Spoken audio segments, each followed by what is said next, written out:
Before I tell you more, here are two sound bites. One is from February 25th. The war had just started.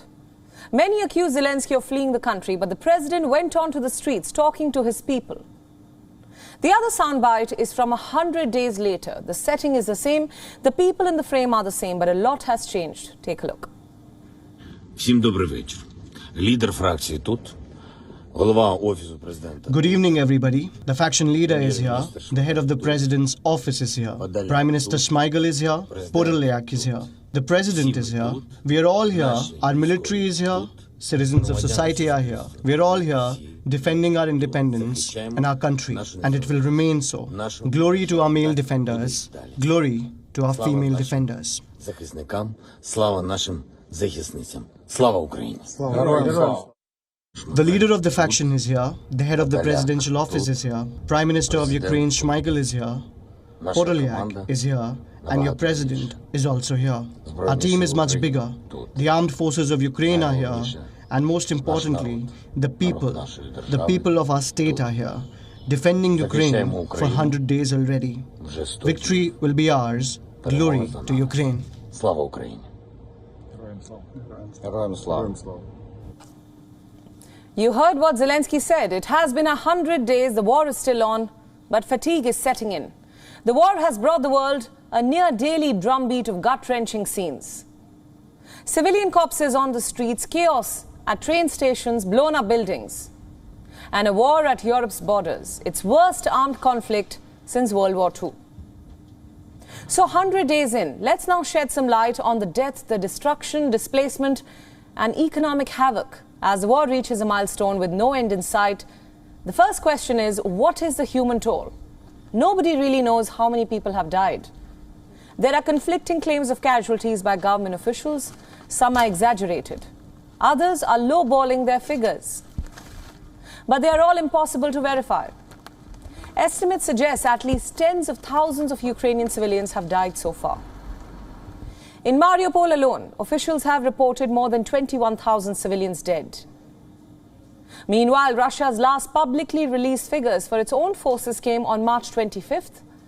A general told the state media that 1,351 soldiers had been killed and 3,825 wounded.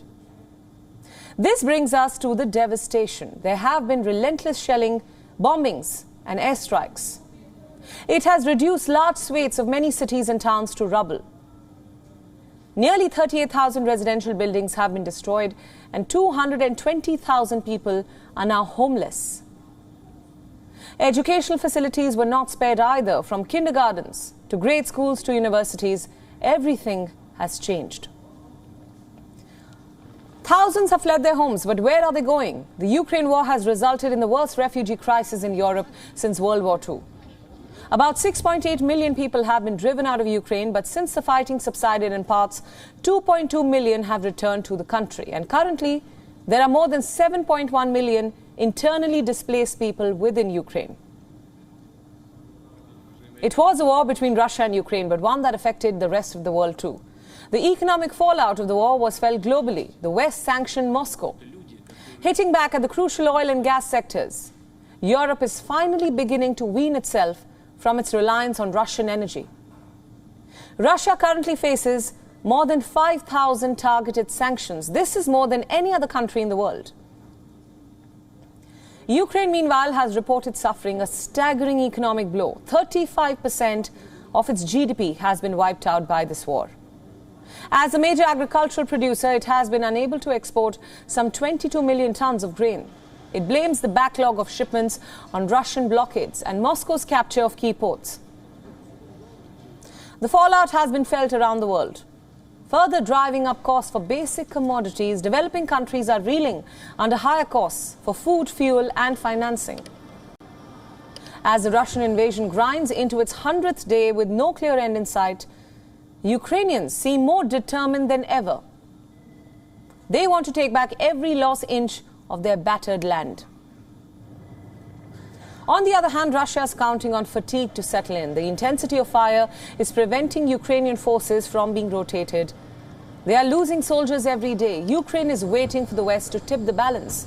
But it looks like what they have not learned in the last 100 days is that this is a war that they fight alone.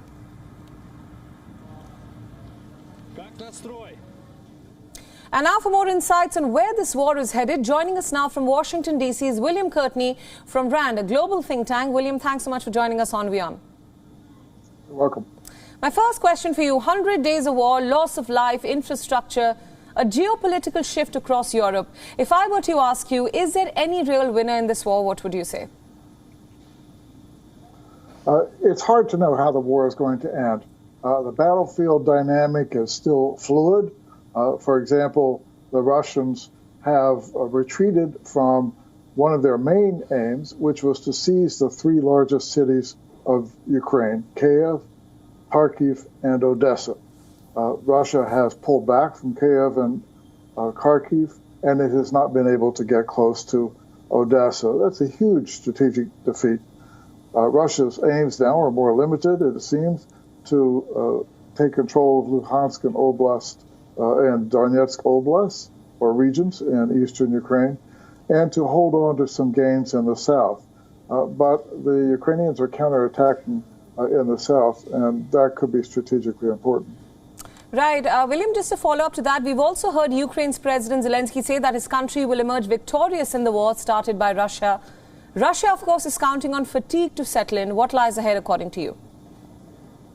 It is still too early to tell about fatigue. There is a sense that Russian forces have lost some of their better troops and that they may be closer to fatigue, whereas Ukraine has mobilized really 1 million forces, 1 million personnel for its forces. Russia has not had a large-scale mobilization yet. So it's hard to tell how this is going to turn out, but casualties are very high, and morale on the Ukrainian side seems to be a lot higher than on the Russian side. Right, William. Thanks so much for all those inputs. Thanks for joining us on WION World is One with the latest. WION World is One is now available in your country. Download the app now and get all the news updates on the move.